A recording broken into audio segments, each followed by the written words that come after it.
मी काय करू, मला भांड्यात राहा, मी येतो. साहेब शेखर निकम यांचा उत्तम प्रचार चालू आहे.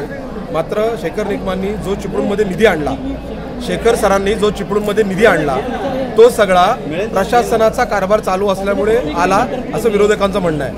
प्रशासनाचा हां, चिपळूण नगरपालिकेमध्ये प्रशासकीय कारभार आता चालू आहे. विरोधकांचं असं म्हणणं आहे की विरोधकांचा अभ्यास कच्चा आहे. अहो, कुठलीही नगरपालिका या सरकार तिथे जरी गव्हर्नमेंट नसलं, लोकप्रतिनिधी नसले तरी प्रशासन आहे ना, ते चालू राहतं, ते बंद नाही होत. बजेट असतो ना, तो बजेटमध्ये ज्या प्रोव्हिजन होतात ते मंत्री नसले म्हणजे आचारसंहिता वगैरे आली काय तरी ती खर्च एक्सपेंडिचर चालू राहतं. डेली कामं व्हायला पाहिजे ना, कधी बंद नाही. मग त्यांना जरा थोडा अभ्यास करा आणि काय विचारायचं माझ्याकडे या ना, आपण बसूया म्हणा असे प्रश्न उत्तर करायला. खर्च होतच राहणार, चालूच राहणार प्रशासन.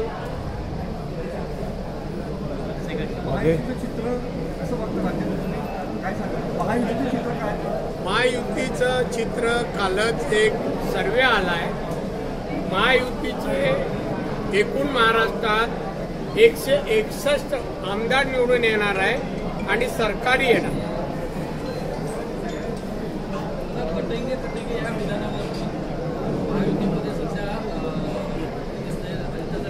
महायुती म्हणजे आमची, आम्ही एवढे येतो ना, पचेंगे ना कटेंगे, सब एकत्र आहोत. नाही, नो कॉमेंट्स. याच्यावर उगाच चांगला प्रश्न विचारा कोकणाबद्दल. आता आम्ही त्याच्यात कोणतरी बोललं म्हणून त्याचं किस किती काढायचं. No comments. बोला. राणे साहेब,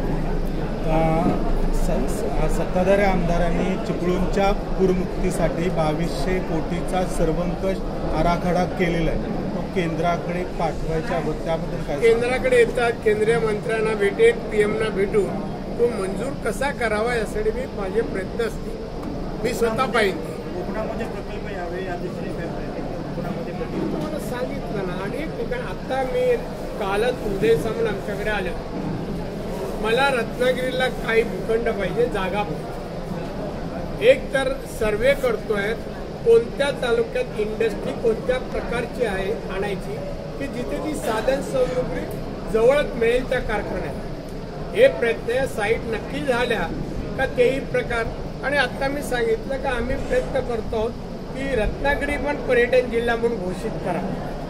म्हणजे एक तर पर्यटनाच्या माध्यमातून विकास आणि इंडस्ट्रीच्या माध्यमातून विकास करण्याचा आमचा मानस आहे. आणि इथला पाणी आणि हायवे ही काम लवकरच पूर्ण करून घ्यावी. साहेब, आपण उमेदवारीला जेव्हा उभे होतात त्यावेळेला एका सभेमध्ये म्हटलं होतं की चिपळूणची रेड आणि ब्ल्यू लाईन जी आहे, चिपळूणमध्ये जी रेड आणि ब्ल्यू लाईन जी पूररेषा आहे त्या पूररेषेमुळे चिपळूणचा विकास खुंटलेला आहे. तर त्यासाठी सत्ता आल्यानंतर काय प्रयत्न होतील? सत्तर प्रयत्न जो व्यत्यय होतो विकासाला तो दूर करण्याचा प्रयत्न करू. अनेक ठिकाणी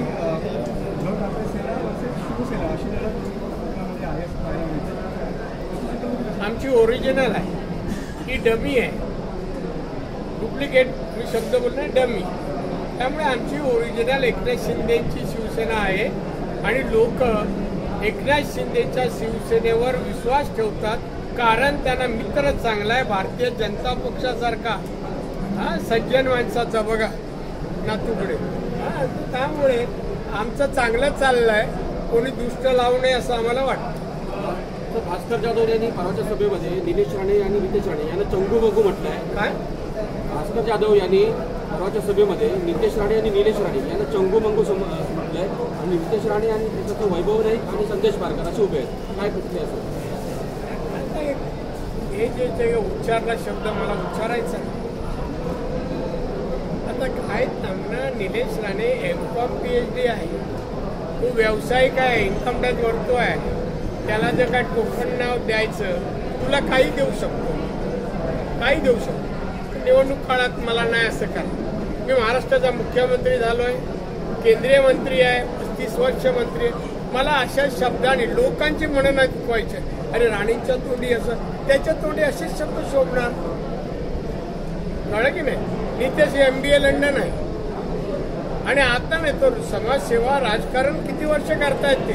पदं आता मिळाली तो त्यामुळे ना त्याला ते निवडून आल्यावर कळेल ना म्हणा कळेल आणि म्हणा तुला मी मागे बोललो होतो आता बंद कर वयामानाप्रमाणे आता चांगले शब्द वापर साधू संतांची नाव. शेखर निकम यांच्या विजय मिरवणुकीला येणार. शेखर निकमांच्या विजय दिली आता हो फक्त जरा आम्हाला वेळ ऍडजस्ट करा आणि एकाच वेळात येणार नक्की येणार. काटेची टक्कर नाही टक्कर पण नाही वन साइड आमचा शेखर जाणार डायरेक्ट विधानसभा.